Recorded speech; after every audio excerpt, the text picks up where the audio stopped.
And, I'll help people before they get married, and I'll say, listen, we got to take care of this because it might not be here now, but, wait a year from now.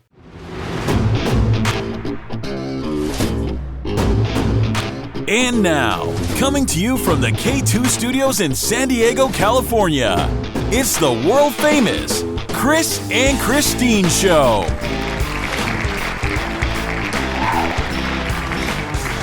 Hey, what's happening, everybody? Hey, how you doing out there today? Thank you for listening, and I am Chris. And I'm Christine, and welcome to episode 73 of the Chris and Christine Show. Do-do-do-do. Do-do-do-do-do. 73rd episode. Check that out. That sounds amazing. 73 episodes? Wow. I know. It's like, I don't know. I've been thinking about how long our podcast has been going, and what are we going to do when it's like episode 173? Well, first we got to get to episode 100 first. And I was kind of wondering, for our 100th episode, we have to like do something big, like something huge, Yeah, I was trying to think of how many weeks it is until the 100th episode, and I guess it would be like, is it 17, 27? Oh, my brain hurts. I'm trying to figure out the math. Okay, 100 minus 73 is what? That's exactly what I was trying to do in my head, and it started to hurt. I think it's 27. So 27 weeks from now, that's like 6 months plus a few weeks. So we're talking about July. Maybe it'll be like 4th of July and we could actually do fireworks. That would be fun. Well, on the podcast? Well, no. Like bang, bang, bang. No, people can't see them. But I was just thinking about like, maybe we could like go somewhere and shoot off a firework that like goes into the air and is like, Chris and Christine. Wow. Check that. That'd be spectacular. I would love to see that. Yes, could definitely. Be fantacular. Fantacular, spantacular, all that good stuff. So I was going to ask you a question, but what's up, you baby? Go first. No, you go. No, ladies first, of course. Well, thank you. I was going to ask you how your podtastic audio is going along. It is going podtastic. Yes, it's actually doing great. Thank you very much. I just finished the second episode last week. It was episode 2. Which I broke down microphones. Woo. And I actually dove a little bit into what we used when we first started this podcast. At episode 1 to 20, I think, is when we used the original microphones. Do you remember the original ones we used? Yes. If I say yes, is that going to make you happy? Just say yes. Yes, I'm nodding. Yes, I remember. Yeah, the original. Of course. Yes, they were so great. Well, okay, they were very cheap, but they were really great. So I did talk about those microphones and the brand that we used for those microphones. And then I also dove into what we use today.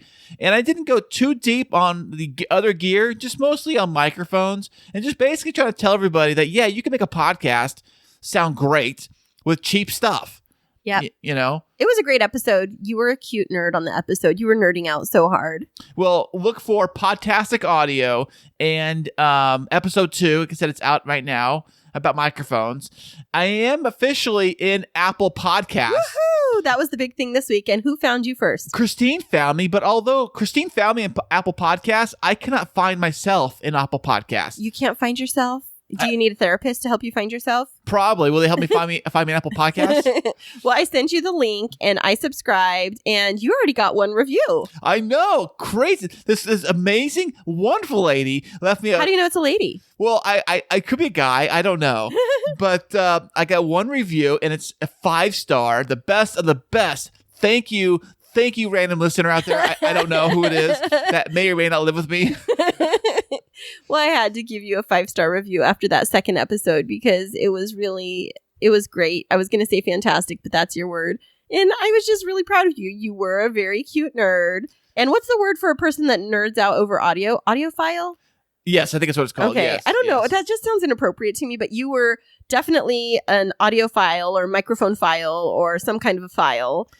Well, yeah, although I did not break it down to like the super deep nerd talk with microphones and like the pickup patterns a little bit, but not like the polarizing patterns of like the microphones. Oh, you mean like you are right now? A little bit, yeah. But I didn't go that deep, really. I just did a very general, broad scope of microphones and that sort of stuff. So, well, what's your hope with this podcast? Are you like trying to make it to like be on the Today Show or like what is your goal? Oh, okay, here's what I'm thinking about doing.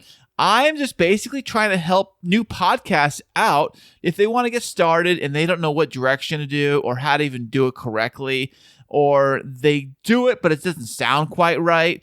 I'm just going to show you what we have done on this show to make it sound spectacular. Well, by you saying we, it really means you, because I just show up and look pretty and talk into the microphone. That is true. I bling out my mic stand, which is covered in rhinestones. That's it. That's how you do it. I forgot to tell you. It's a big tip. I'm saving that tip for the final episode of the show. You're welcome. It's called DIY your microphone. You're welcome. Season finale is going to be all about blinging your microphone. And I'm going to be on there and be like, first you plug in the hot glue gun.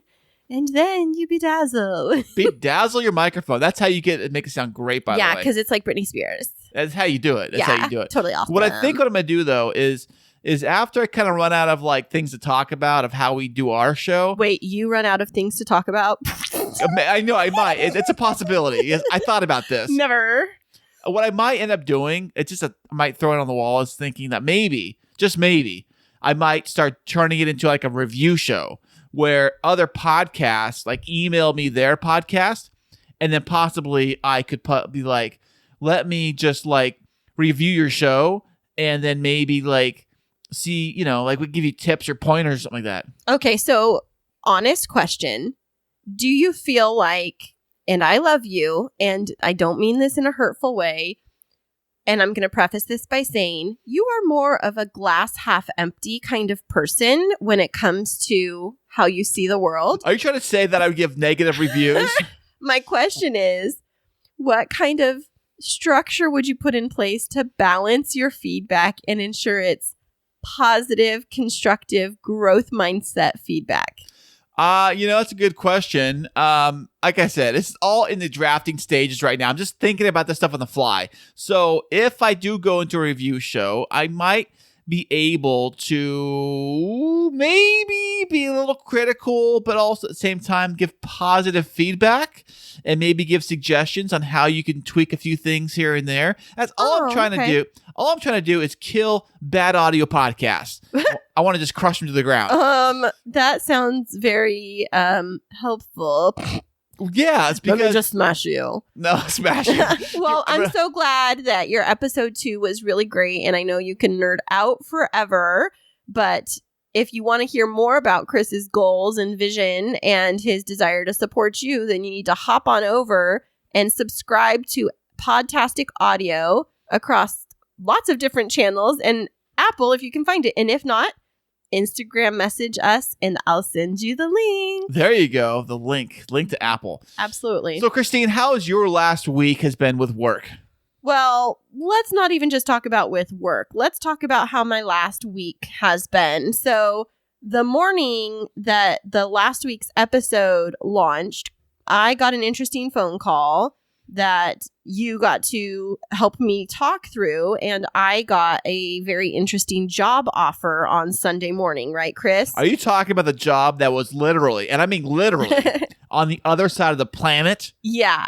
So I got called by a former mentor of mine and offered, he was my boss and my former mentor, still is my mentor to a certain extent, and offered a job all the way around the world that would require us to up and move our family. Well, that's quite a commute. I mean, how do you fight traffic on that kind of drive? You know what I'm saying? Well, that's the thing, is it would require us to completely relocate our entire life and to the Middle East, which is definitely not the most San Diego appropriate climate for us. Well, I heard it's pretty similar to the desert, though, out here. It's like if you can live out in the local deserts, you probably can handle the Middle East. Right. But it was a very, very flattering offer. And it was kind of interesting to think through. And then also on Sunday afternoon, we had a very small, for just the cousins and our boys and two friends, a little birthday gathering for Jacob and Ezekiel, and we surprised the boys. Well, we surprised Ezekiel with a game truck, right, Chris? That was the big surprise. If you remember on our last episode, we had this big, massive surprise going to happen.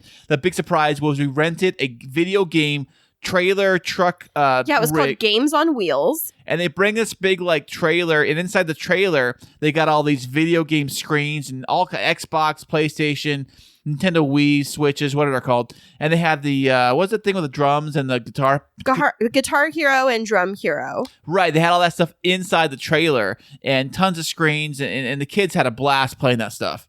Right. Yeah, they had a lot of fun, and Ezekiel was really surprised. And then We had pizza and ice cream sundaes, and it was a really fun day, especially with kiddos having gone through so much during COVID. It gave us a chance to really like enjoy some time with them and let them just play and have fun in the safety of our own home. And I really enjoyed that, and it was pretty easy cleanup. And then, through this week, work has been really busy, and I'm back in school full time, and I'm working on my dissertation and really working on my research. And so it's just been a very, I wouldn't say hectic, but it's hopping. I'm keeping pretty busy and, working really long days. And because I have to do these interviews for my dissertation, I have to do what's called flexing my hours. So I have to make sure I get in my 8 or 9 hours a day, which means if I have 2 interviews during the day, then I start work at like 6 a.m. till 10, take a break, do some interviews, and then I end up working until like 11:30 or midnight to get all of my hours in. So it's only for 2 weeks because the interviews will be done by next week. And once I hit that milestone, what happens next? I am just able, that means I have all of my data and I have everything that I need to be able to complete the rest of my dissertation. It'll take time to write, but yeah, it's just getting so close. And guess what else happened yesterday? What, baby? What happened? I got a special delivery at the house, and I sent you a picture. Yeah, I know what it was. Yeah, I got my graduation. It's called regalia. That's the fancy word for it. But what it is I got my official USC graduation robe and my hood, which is what you get bestowed upon you to show that you're a doctor. And it's called a tam. It's this really funky looking, kind of puffy, almost like a small chef's hat with a gold tassel. It did look like that. When you sent me the picture, I was like, it looks like you're a chef. Yeah, but then I have my initials are put inside of the robe, and so it's mine to keep. And I cried happy tears when I saw that, because my program, it's taken a lot of dedication and commitment, and I've worked really, really hard to get to this point. And to be able to pull my regalia out and to be like, this is mine. And once, like, I'm just a few months away from it, it's such a special feeling. Because, like, when I went through to do my master's, things got really overwhelming. Ezekiel was little and he was sick, and I had to go through a lot of medical stuff with him and take him to all of these specialists. I mean, Chris, it was so much. He was 6 months old when I started my master's, and I was supposed to graduate when he was 18 months old. And I did walk, but I had one class left. But, my former husband and I, we were working with geneticists at Children's Hospital. We ended up having to go to Stanford for evaluations for him. I had to take him to neurologists and have all of these really complex tests. And it was so overwhelming that I had to pause my program. And I didn't get to go back and finish until like 12 years later. And I always felt like, I'm never going to do that again. I need to persist through and complete the entire program at one time. And so I feel like I'm at the point where, even though so many things in life have been overwhelming, I've been able to keep myself motivated and to stay on track. And I'm just like holding that graduation gown just felt like, oh my gosh, this was something I never thought I would accomplish. And it's within arm's reach. And it just, I don't know. It feels so good. I bet it does. To actually see it on you and hold it. When you put it on for the first time, what'd that feel like? I took a bunch of pictures, and I didn't like a bunch of them because I had no makeup on and my hair was kind of looking funky. But I just kept like touching the fabric of it just to take it in and looking at the colors. And, growing up, I always had hopes of doing great things with my life. I didn't always know what that path was going to look like. But now I'm just a couple months away from graduating from one of our country's most elite universities with a doctoral degree. Like, this is like the pinnacle for people that love education. This is like, I don't even like. It's like your Super Bowl. Like, you can't get higher than a doctorate in education. It's literally saying, like, when people say, how far did you go with your education? Well, by May, I'll say I went all the way. I mean, I got an EDD instead. I'm getting an EDD, which is a doctorate of education, versus a PhD. The difference is mine is like a practitioner's degree. You solve a problem of practice, and a PhD is mostly research. But I went all the way with my education, and I am very proud of you. Thank you. I'm very, very proud of you. Thank you. We're all very, very proud. Aren't you guys proud of her too? We're all very proud of you. Thank you. And I know sometimes I get on here and I nerd out, but I'm so grateful to have the opportunity. And I really never thought that I would get to this point. And, what's interesting is you've been along this journey every step of the way with me. We started dating, I think we mentioned this a week or so ago on the podcast. We started dating. I met you online the week after I submitted my application to USC, and we had started dating like a week, maybe a week after or before. It was very close to when we started dating. So you didn't have a choice. So basically, I'm your good luck charm, is what you're saying. Well, sure, if that's what you want to say. Well, thanks, babe. You're welcome. I should really be saying. Yeah, you're all welcome, really. And my graduation present will be my puppy. Oh, little fluffer. Yeah, I can't wait.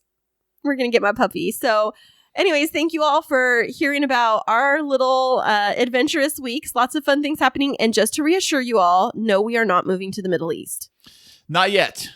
No, we're not moving to the Middle East. Don't keep a door open on that. I know. Yeah. So other than that, we've had some other really interesting things happen this week. And one of them is a really great guest that we interviewed. And we're really excited to bring you that interview today on today's show. Right, Chris? Absolutely. And we will have her on the show right after this. Hey there, K2 crew. We love having you as our loyal listeners. To keep up to date with what's happening behind the scenes, check us out on social media. Yeah, you can find us on Instagram and Twitter. And don't forget to follow our Facebook page. Yeah, tag us in your favorite fun stories, and guess what? You might just end up on the show. Ooh. Today's episode is brought to you by Fanatics. Fanatics is the world's largest collection of official fan gear from all the leagues, teams, and players that you love. If you enjoy our show and are looking to buy, say, a new jersey, sweatshirt, or hat, you can support us by going to podgo.co/fanatics and get 25% off your next order. That's podgo.co/fanatics. So check out Fanatics for your officially licensed everything. And welcome back, everybody. Our next guest is a certified addiction and trauma therapist, a relationship expert, and she also is a spiritual expert, and she's worked with celebrities and CEOs. Please welcome to the show, Audrey Hope.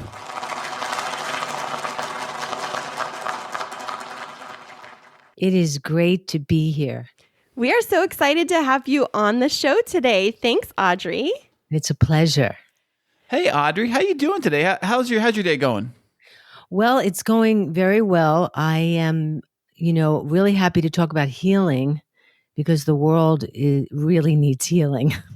Yeah, it definitely does. And, the presidential inauguration was yesterday, and the new presidential candidate was talking about that. And so what's your perspective on that? What kind of healing do you think needs to happen? Well, I've been working through COVID. I work at Seasons Rehab, and I've been busier than ever. I mean, people are really freaking out. There's been a lot of fear and, the potential of getting sick and having to stay home. And all of these new issues have come up. And so I've been busier than ever. And I think there's, when you heal, you have to understand that everything has to come out into the open. So everything has come up. And so I want to tell your your listeners, that's how you have to heal, through everything coming out and showing itself. Ooh, that seems like a very rough process for some people. Where do you reside typically, in what area of the country? I'm in Malibu. Seasons is in Malibu, and I also have my own practice. In Malibu is where you're at? Located Yes, in Malibu, but I have my own practice. I work on Zoom. I have clients all over the country and all parts of the world. So what I do is, my contribution is to look at the soul level of things. I say solve the riddle of the soul.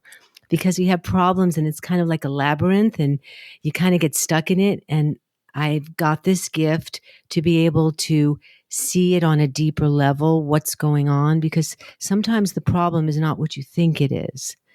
So through the years, I've really developed a spiritual soul point of view and a soul diagnosis. And I think that's where we're headed in healing. I work with doctors and It's just the missing piece in healing. So, building off of that, Audrey, in reading your bio, it says that you're an addiction specialist. And so, speaking of the soul, what do you find when it comes to addiction and addictive personalities? What's at the root of that? Well, I see it in a very interesting way, because when a person comes in for addiction, it's almost like they start this healing journey. I always say, on your knees, you begin to look up. So I have met the most incredible people who are suffering from addiction, because it's like starting a spiritual journey. I say, from crucifixion to resurrection. So I take out the shame, I take out the guilt, and go to the reason they're there, which is to heal the self. Because that's the ultimate at the bottom of it, is to heal the self and to know the power that we all have. So it's really an amazing journey with addicts, to see it at that level, that they can change and transform. I'm all about the transformation. I call it alchemy. You can't just heal by talking. You have to go beyond the rational mind. So it gives addicts an amazing opportunity to change their whole life. And why addicts suffer? It's because they didn't really heal what they were meant to heal. So the addiction, it looks like it's addiction, but there's always a deeper reason. Yeah, now I'm thinking about, like, in Hollywood, that you hear stories of celebrities that are battling addiction, and one of the movies that Chris and I love watching together is the newer version of A Star Is Born, and in it shows the path of addiction of one of the lead characters, and he goes to rehab, and it seems like they're just trying to treat the symptoms, but I've always wondered, like, how long does it take when you're working with an addict to help them really truly get on the path of recovery? Well, they say 90 days in treatment because the brain has to heal. That's the magic number.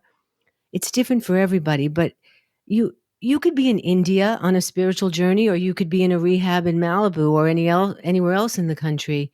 We all have to do the work. There is no escape now. And even what's happening in the world, politically, and for all of us, in a dark time, the eye begins to see, right? So we're all being forced to look at ourselves. And it's an interesting question I have for people with COVID, like, what have you learned from this experience? How have you changed? Right. What has it brought up for you? And there's a lot of amazing things that have happened to people during this time. Well, it sounds like you have some real expertise in this area. Let's back it up a little bit and find out a little bit about how you got started in this realm of supporting people's mental health. Well, I'm always asked that question. A funny thing happened on the way to the forum. I was always on the track to become my best self. And I was an actress in New York. And then I came out it was always about wanting, but the reason was I always wanted to speak up. I always wanted to help people. That was always my natural thing. And I worked in a clothing store in Santa Monica. And it began because women would come in all sizes and shapes. And not one woman, not one, in all the years I worked there, ever felt good about herself. And this affected me so much. And I said, I've got to do something about it. There must be some sort of brainwashing that's going on. So I started to investigate it from the level of the media, the level of society, the level of our history, his story. And I started to see something's going on. Interesting that we're dealing with brainwashing today too, right? Right.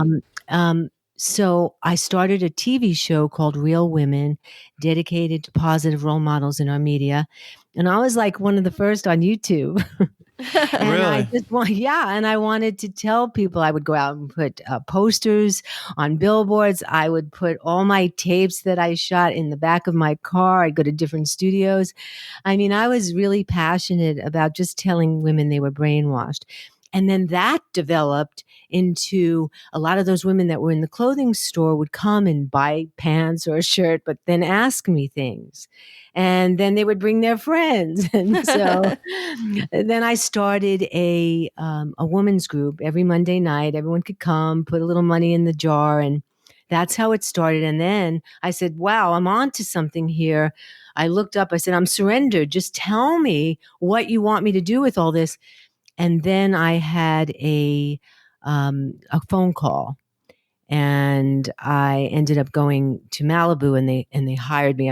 For 20 years, I've been doing this, meeting Wow. people from all walks of life. It's really fascinating because I like to get to the root of everything. And you ask why people use. There's so many reasons, but it is a loss of self. Sometimes it's trauma, tragedy, but you can't hide the problem in the closet, stand and say, don't come in. You have to heal it. You have to look at it. And if you do that, the truth will set you free. So speaking of that, like people having a loss of self and taking part of addiction, Chris and I have had conversations before about people with what we've referred to as addictive personalities. And my mom has mentioned that addiction can be like genetic. What is your take on that? Do you think that addiction is inherited? Wow, that is such a good question. As a spiritual soul healer, I'm not so into the genetics. I am into the ancestral line, which is like what you're carrying, the karma you're carrying from the family. But I do believe that what's the secret to healing is how you treat yourself. And so let's say you do have the genetics of an addictive mother or father. Well, you can do something with that. It doesn't have to be, you're not like a slave to it. If you do, it's a wake up call to do the work that your soul needs to do so you don't have to carry that. But in my work too, I cut the ancestral lines of the family. And that sometimes could come up as one of the reasons why someone's suffering. But it's an illusion. The truth is we can heal anything, and we have to become free to know that.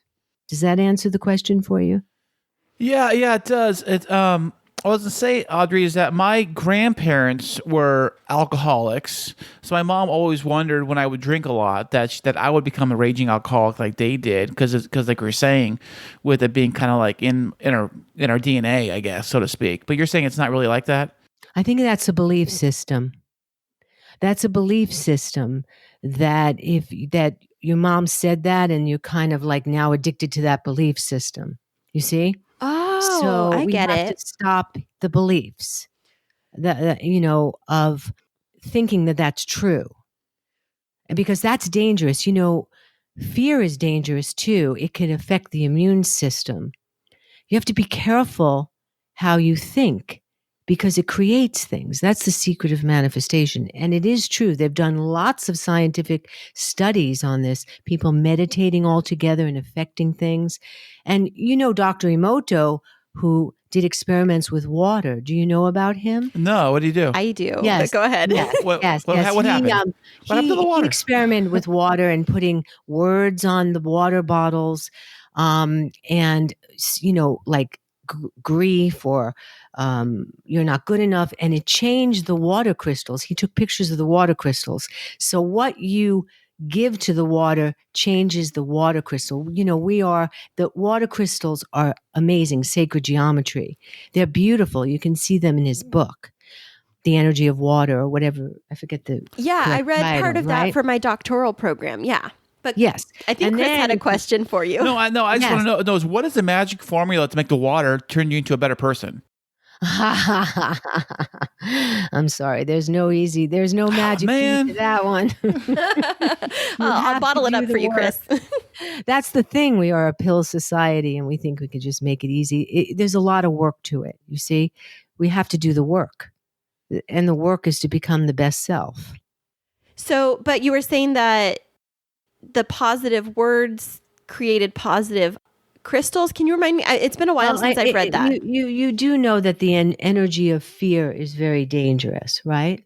Well, yeah, You because do we're all know in that, right? It's COVID. Because toxic, right? yeah, Yeah. well, look at right now. We're in COVID, and everybody's shut down, and a lot of people aren't having it. Well, it's a vibrational frequency. So there's a difference between the vibration of fear and the vibration of hope. Okay. So negativity vibrates at a slower pace, and positive energy makes this cell spin at a higher frequency and a faster rate. So fear and stress, you've heard that stress is the number one killer, right? Right. Right. So Yeah, stress is an energy and it's not good for the immune system.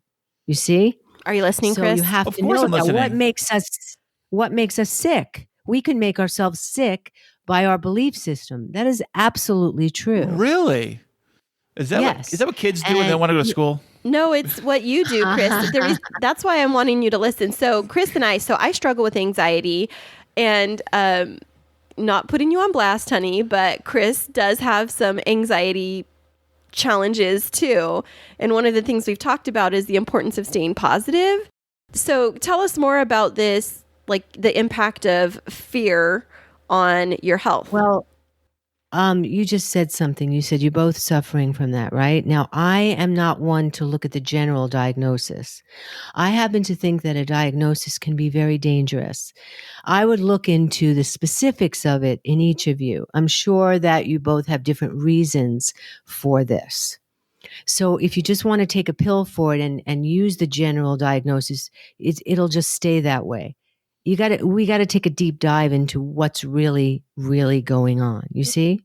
It's almost like if Right. someone has a food disorder or eating problem, I'll look at everything besides the food. You know what I'm saying? So it's like Right. addiction. If you just look at the level of how much are you drinking, we're going to get nowhere.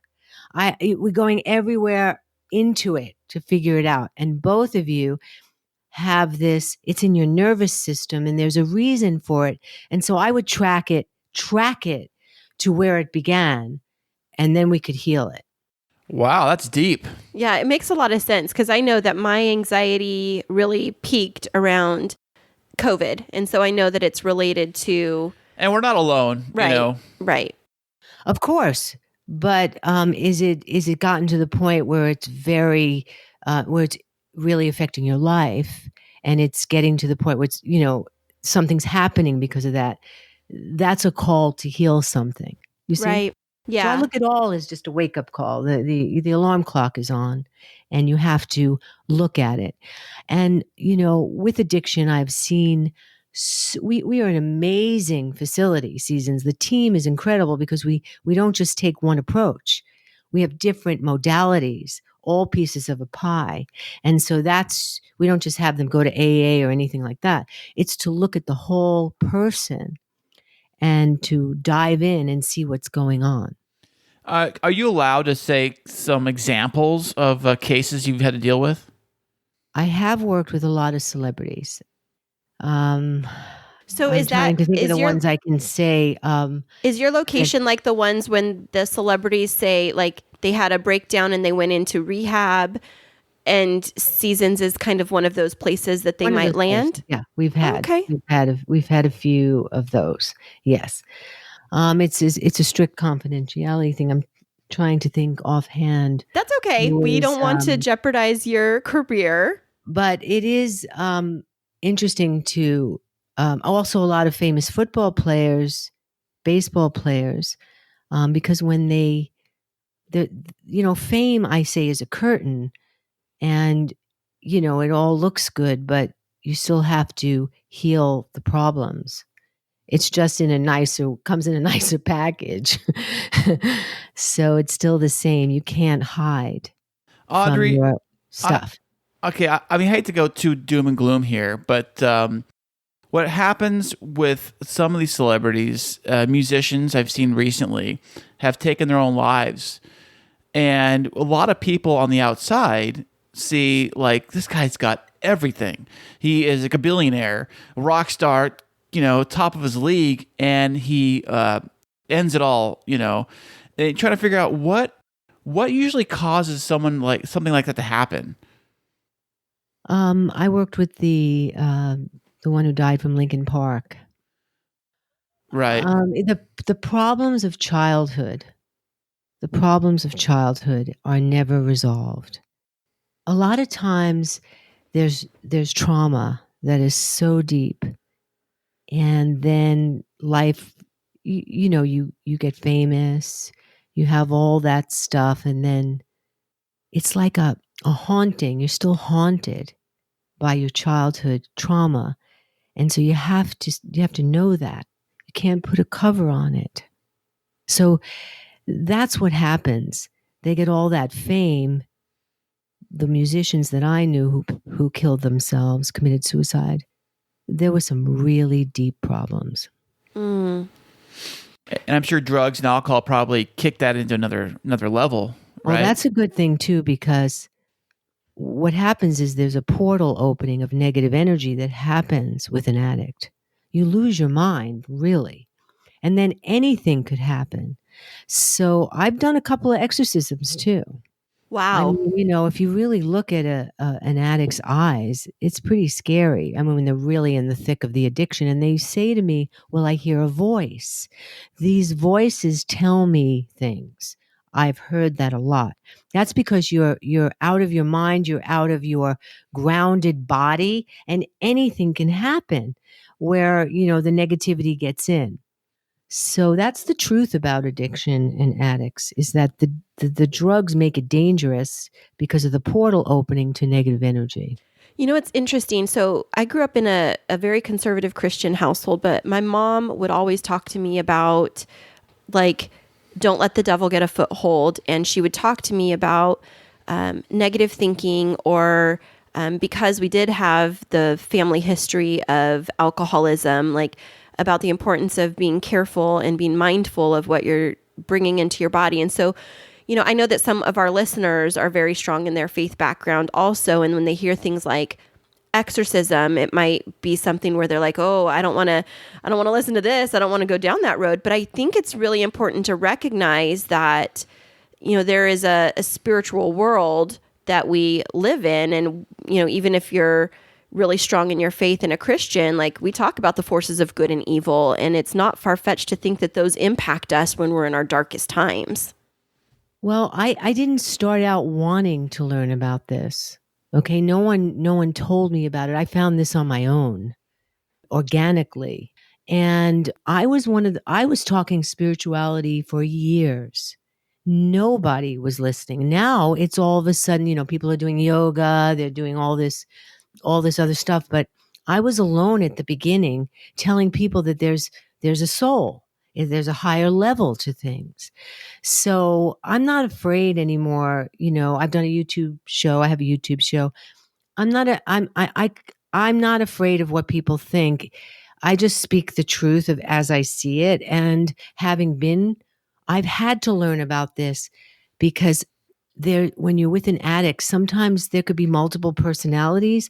I've had someone say, "We don't like you, Audrey," and I was like, "What is this?" And on my own, I said, "There's an energy here that creates from the drugs." So yes. And speaking of Christianity, one of the reasons, like if you said, what are the reasons people use, is a lot of it has to do with the belief system of sin and punishment. That is very heavy with people, and they suffer from feeling they're not good enough.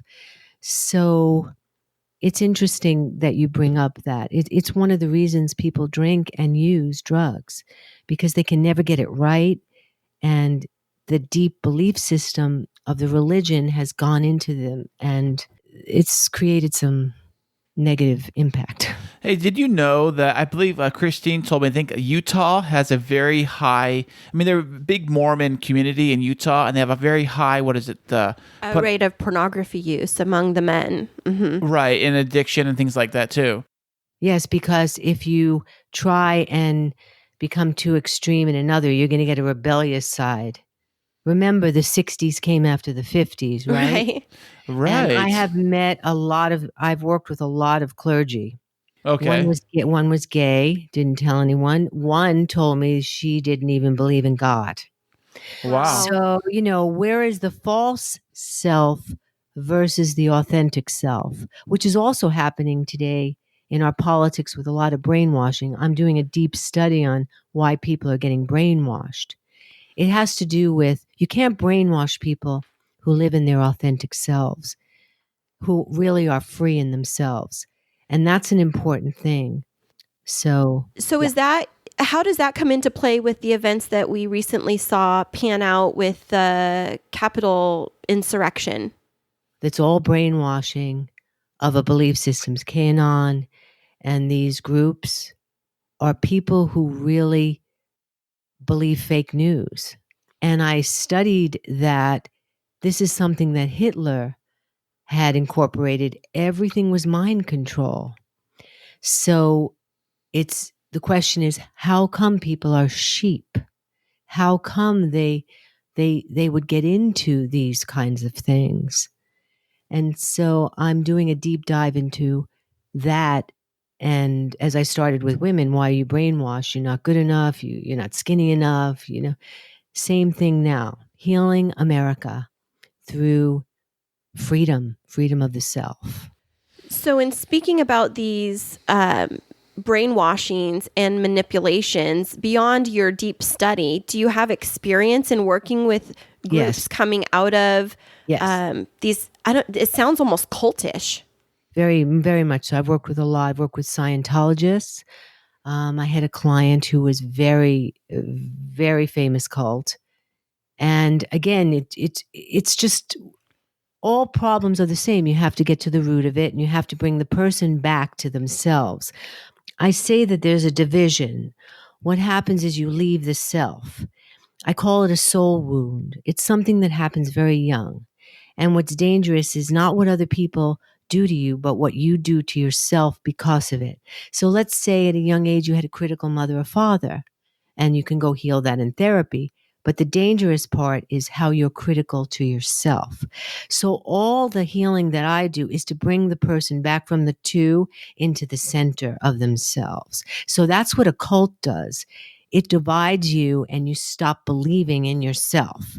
And so it's you have to bring the person back so they can think constructively and make decisions that are based on their heart and not what someone tells them. So, what makes somebody fall victim to joining a cult? Like, what are kind of the things that they would do to kind of bring somebody in, like like recruit somebody? How would they do that? Well, I guess there would have to be a certain type of person who could be susceptible, someone who's depressed, angry, alone. COVID, people are home alone. They're looking for some answers. It's been a very scary world. So they very easily susceptible to, let's say, a group that says, oh, this is going to happen. We're all together. Join us. And so the loneliness, not having a partner, feeling angry at the world, feeling scared, being fearful, that's an open doorway for someone to be able to be part of the group. It's like gang mentality, you see? Gang mentality is like a family. And QAnon specifically is like a treasure hunt.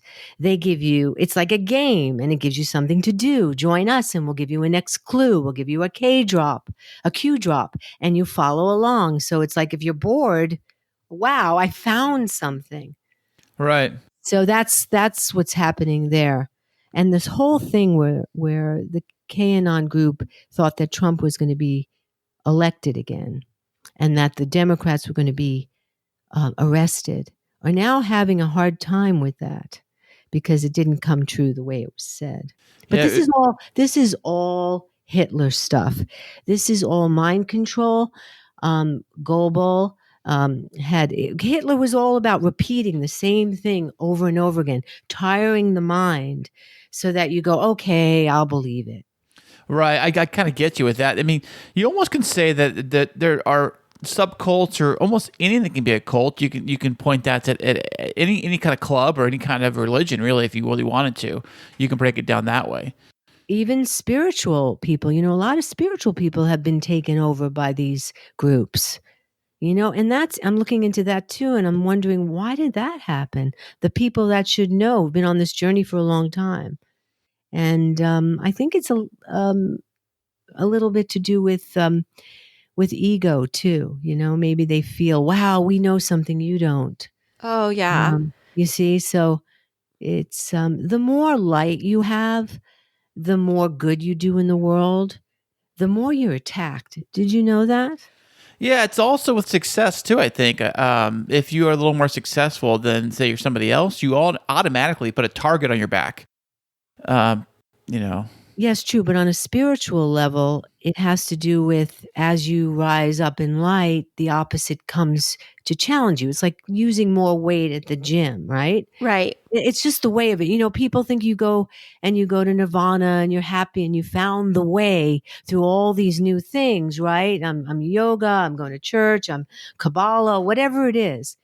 They don't understand the true path is that it's difficult. You're always going to be challenged. It's like somebody coming out of rehab. Well, great. You found the answers. You figured yourself out, but now you have to go back to the town Right. and you have to go keep it. You have to keep the realization that you just found. And that becomes step number 2, right? So me being on this path and watching how my gifts developed, there's been a lot of challenges. And now I understand why, just to make me stronger so that I will not be taken over by anything. I'll stay in the truth and all that. So that's the true journey. The true journey is to know the challenges in the storm and keep in the boat. It's really interesting what you were just talking about the higher that you rise, the more forces there are against you. Because I've heard frequently over the past year or year and a half, why do bad things happen to good people? But what it sounds as if you're saying is, it's not that bad things happen to good people. It's that the more you're striving to better yourself and your surroundings, the more opposition you'll face. It's not the path of least resistance. It's the path of most resistance, it sounds like. And that is the truth. And that is one of the things I want to tell people is to understand that. So when it happens, you're not thrown off. You say, "Oh, thank you. You're honoring me. You're giving me another challenge." Yeah, that makes sense. And because I know Chris and we've talked about that over the past year as we've really solidified our relationship and we made the decision to get engaged and get married, that it seemed like as soon as we moved in together, that we started to hit all of these obstacles. We had 2 floods at the house. We had to cancel. Wait, are you saying we're cursed? No, no. I'm actually relating with what Audrey's saying is that as we started to build this new positive thing that was bringing so much value to our life in terms of our relationship and our family, we really started to face ongoing barriers and obstacles that if we would have fallen victim to them would just have made us feel so downtrodden. But what I noticed is, Chris, it's actually related to you. Like the first flood, we were both really upset. But by the second flood, we were like, okay, we'll figure out how to No, I was navigate upset. it. I remember I was angry. You were, but then when we had to move out of the house while they did the repairs, you were like, okay. And I mean, we had friction at moments, but it's like the more opposition we face, the more we understand that we're not immune to it. And that's called alchemy. Alchemy is like a process. Like you get together. It's interesting with relationships too, because there's different stages of it. It's all good at the beginning, the honeymoon, and then you move in together, and then you start to see things happen, and then how do you navigate through that? And then issues come up, and that's step 3. And then number 4 is you might heal and be in madness a little bit too. And then 5 is true love. Like there's stages of it. It's not like you walk off into the sunset happily ever after. So the alchemy is relationships, where the alchemy means everything dissolves, separates, and then gets purified and unites in the process. So that's relationships too. And that is to bring you to higher love, more knowledge about each other, to have true love, you see? Yes. Oh, okay. I actually love that song, Higher Love, and I sing it in the car all the time. There it's you like go. the Whitney Houston remake. They have a new one. And I think about that. And now every time I listen to that song, which is like 10 times a day, I'm going to think about you, that every time Chris and I have friction and we learn how to move through it. What friction? What are you talking about? That it's just because we're in the process of alchemy. I'm going to use that. Alchemy, exactly. Yes. Spiritual relationship alchemy. And I'll help people before they get married, and I'll say, listen, we got to take care of this because it might not be here now, but wait a year from now. Right. And so it's they always show happily ever after, but they never show you what happens after that. Exactly. I love the Hallmark movies because they stop at the happy. Right. Right. But we're wondering, Audrey, with all of your giftings and talents in a number of different areas, are there any recent projects that you've been working on to put your giftings to work that you can share with us? Well, I'm developing a TV show. I've done a lot of shows. And I'm developing a show called The Spiritual Huntress, which is kind of like a most wanted show, except from the level of the soul. And we're developing it now. A production company found me and we're developing it. So that's happening. Wow. And I'm always doing, TV and, interviews now speaking about healing. Mm-hmm. So yes.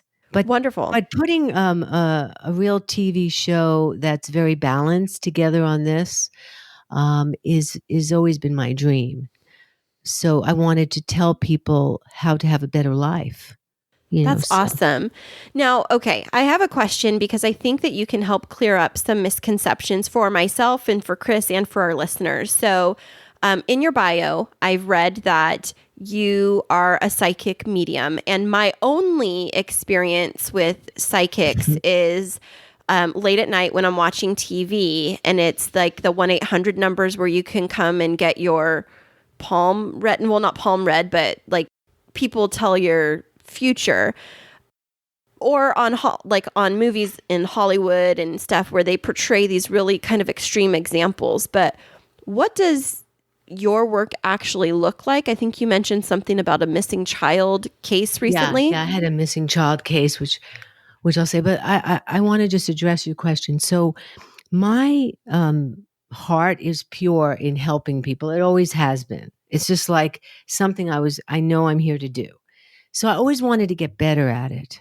So because of the intention is pure, I needed, sometimes let's say a client came in and said, well, my mom passed away or my dad passed away and we never finished what we had to say. So I was like, okay, well, wouldn't that be great if I could help them with that? Because nothing else is going to help unless we resolve that relationship.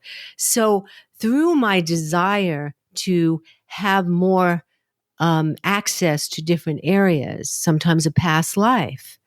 I mean, the stories just go on and on, like that sometimes they don't make sense why someone has a phobia. Or I had this client who was obsessed with the ex-wife of her husband, and the woman was like 300 pounds, not attractive. And in the past life, they were sisters. And I had research, and then it made sense. They were carrying that energy to this life. So because I wanted to help in other ways, my gifts started to develop so that I could look at all these other areas. This missing child case that just came to me last week or the week before was a family that they had the FBI, CIA, couldn't find the child. What I got was the child was going to be was fine. And that was hard for me, because I didn't want to say something if it wasn't true, because that's really not fair to the parents.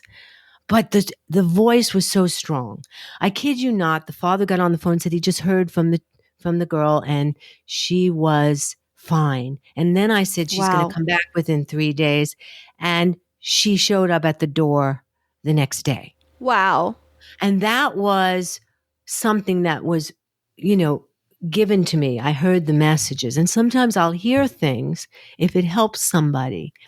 And, I was just on Jeff Lewis' radio show, and I had all these people call me about their relatives who passed away. And I just was like, I helped them. This one couple wanted to move into a house. The mother passed away. They felt so guilty. And so I said, no, and you really meant to have the house. I said, is there a picture that fell off the wall to know that it's all good? And the next day, the picture fell off the wall. Like sometimes I get like real signs that, a relative is really in the vicinity. So Wow. this is no joke for me. I can only say that it's real through my testimonials, through the hundreds of people that I've worked with who would vouch and say, well, yeah. And it happened. So I just go from my heart with it and try to help the person if they need to speak to someone on the other side. There's so much more than this life. Right. Right. It's true, and time to open up to these Wow. ideas, and there's a deeper reason for COVID too. So, Audrey, with all that you've shared, it sounds like you have a number of gifts and talents that could be beneficial for some of our listeners that are working through hard things right now. Where can they find you, not just your shows, but where can they connect with you if they're interested in, learning more about your services? AudreyHope.com. And AudreyHope.com, and they can, even purchase a session online on the website. Oh, that's fantastic. So, a lot of my ideas and stuff is on my website. Wonderful. And what would you say for our listeners about how to, what nugget of knowledge could you leave them with about if they're navigating fear as it relates to COVID right now? I'm going to say something so simple, okay? Get out in nature and breathe fresh air and look at the trees, look at the sunset, and know that, life is going to go on. We're going to get through this, and that better days are ahead. So I would say go out in nature and start living again as best you can. Well, thank you so much. Those are some great words of hope from Audrey Hope. And we have... Hey, is your really your last name Hope, or is it... It's my middle name. Okay. See? But I love it. Words of Hope from Audrey Hope. There you go. That should be your new show. There you go. I love it. Yeah. And we have loved having you on the show today and learning about you and educating ourselves about things we've had misconceptions about. Right, Chris? Absolutely. And so thank you so much for being on the show. And listeners, you can find Audrey at audreyhope.com or find any one of her shows that she mentioned, and we'll definitely leave them in the show notes for you to check out too. Thanks so much, Audrey. Thank you. It was a pleasure. The Podbreed Network is strictly for the small podcasts that are up and coming in the vast world of podcasting. Podbreed is made up of many diverse podcasts coming together to achieve the same goal of being the best damn podcast network on the planet. Find out more at podbreed.com.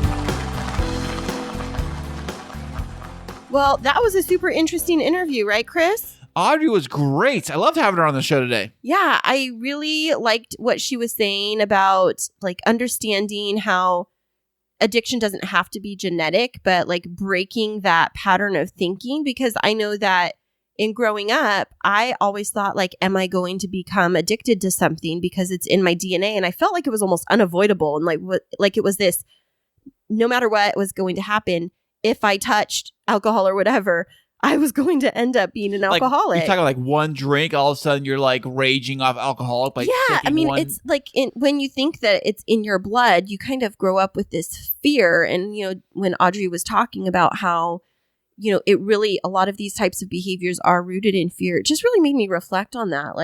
And the whole country is in big fear right now with the whole COVID thing. Well, yeah. And I even think about being vulnerable here when we're in the evenings and I think about, you've told me that you had some family history of alcoholism, and I have in my family too. And if I see you having a second drink, I get so much fear that this is going to be the night that you all of a sudden become an alcoholic. Whoa, just like that, huh? Yes. In a flash, lickety split. Right. Well, and I think that goes back to what Audrey's saying about you have to change your thinking about that, where I have to really speak clearly and rationally to myself around while you are thinking this and it's a thought in your head, it is a thought based in fear and not reality. And I think that would probably help me. You'd probably appreciate it too, because I'm not going to be like, are you sure you're going to need that second beer right now? I know. I hate it when you say that.